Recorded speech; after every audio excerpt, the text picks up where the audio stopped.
কখন স্পিক আর কখন টেল ব্যবহার করা হবে জানা আছে কি? যখন সত্যি কথা বলা বা কোনো ভাষায় কথা বলা হয় তখন স্পিক ব্যবহার করা হবে।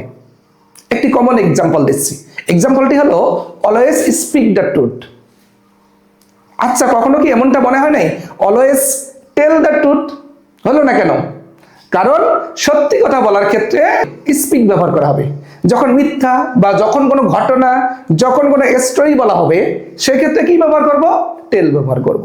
ওকে, আরেকটা এক্সাম্পল দিচ্ছি তাহলে ক্লিয়ার হবে। নেভার টেল আ লাই, কখনো মিথ্যা বলো না।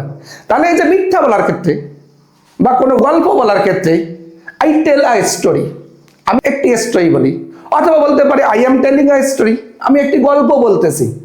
তাহলে গল্প বলার ক্ষেত্রে বা মিথ্যা বলার ক্ষেত্রে টেল ব্যবহার করা হবে। আর সত্যি বলা বা কোনো ভাষায় কথা বলতে হলে স্পিক ব্যবহার করা হয়। আশা করি বিষয়টি নিয়ে আর কোনো কনফিউশন থাকবে না।